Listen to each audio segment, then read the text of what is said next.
Di tengah hiruk-pikuk bursa transfer Eropa yang tak pernah tidur, di mana nama-nama besar seperti Mbappe dan Haaland mendominasi headline, diam-diam, sebuah kabar menarik datang dari jantung Serie A.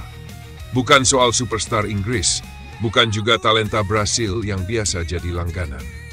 Kali ini yang membuat media sosial Italia berdesis adalah seorang pemuda berdarah Indonesia, Mies Hilgers.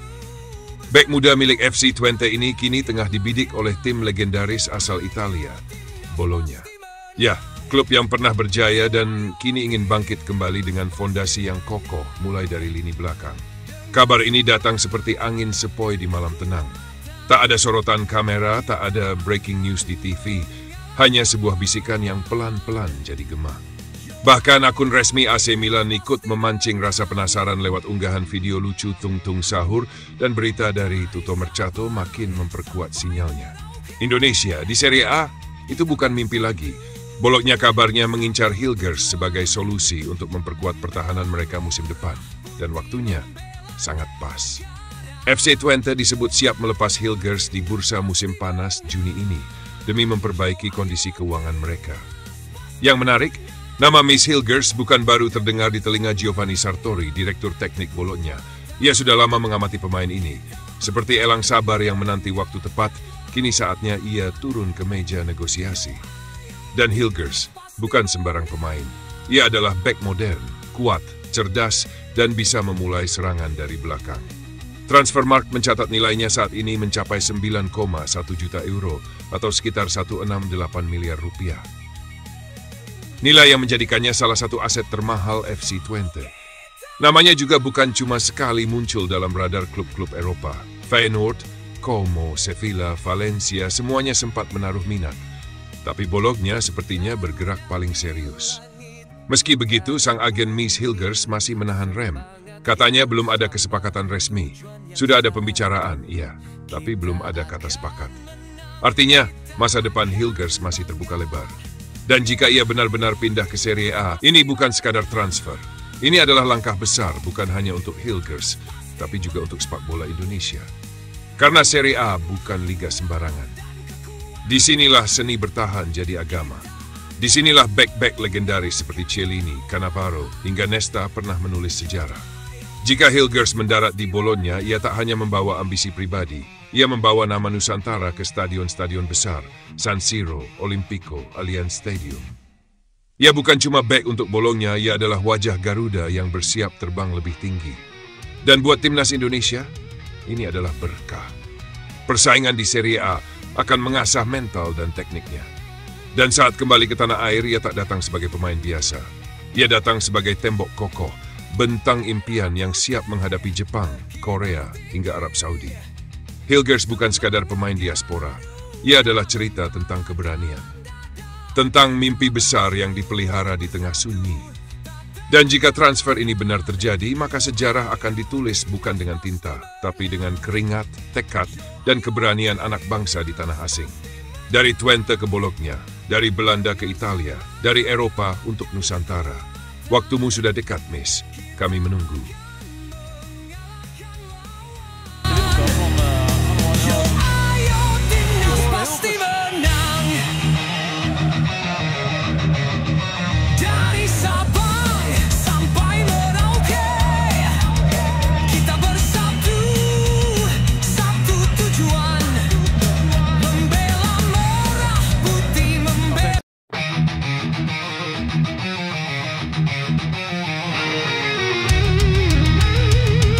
Awal Maret ini jadi titik penting buat banyak pemain yang sedang menyelesaikan musim kompetisi bersama klub masing-masing.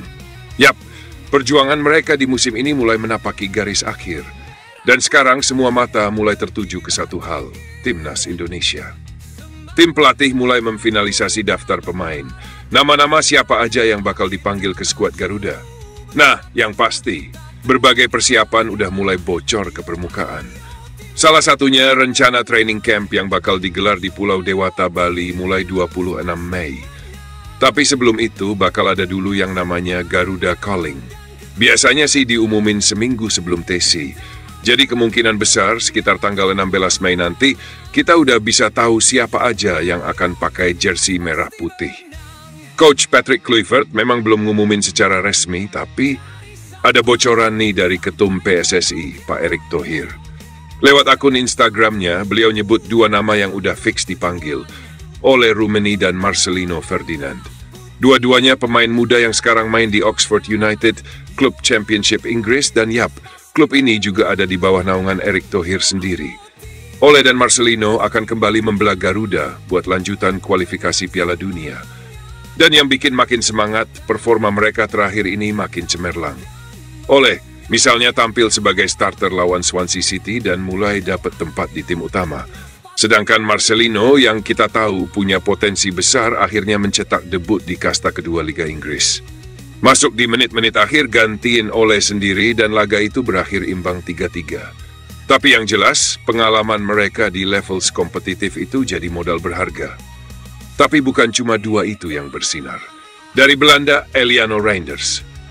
Pemain yang satu ini tampil brilian bareng Pat Zwolle. Setelah beberapa kali duduk di bench, akhirnya dia turun sebagai bek sayap kiri. Dan hasilnya luar biasa. Hampir kasih 3 assist dan sukses bantu tim menang. Ratingnya 8,2, rating tertinggi kedua dari kedua tim. Distribusi bola rapi, dribbling efektif, dan punya insting menyerang yang aktif banget. Versatile dan tajam.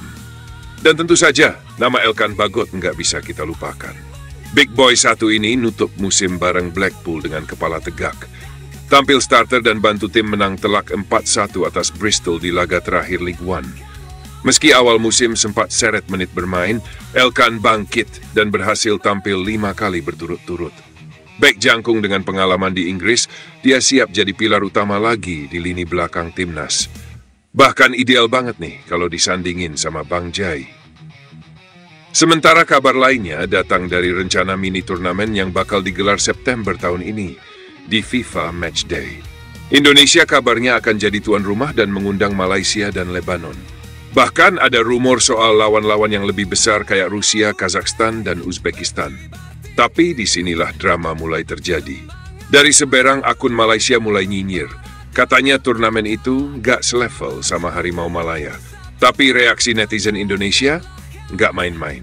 Langsung ramai-ramai menyerbu, menyindir balik, dan tentu aja ngingetin. Performa timnas kita sekarang udah melompat jauh. Ranking FIFA naik, lawan-lawan makin berat, dan performa makin stabil. Bukan cuma ASEAN, tapi udah menantang Asia Barat bahkan Eropa. Tapi apapun dramanya, yang paling penting tetap satu, fokus. Timnas Indonesia sebentar lagi menghadapi babak ketiga kualifikasi Piala Dunia. Jepang dan Cina udah menunggu.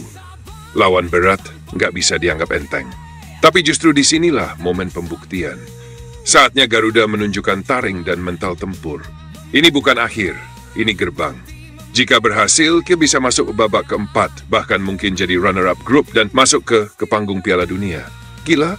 Mungkin. Tapi siapa tahu, sepak bola selalu punya ruang untuk keajaiban. Jadi, siapa tahu enggak, sekaranglah waktunya.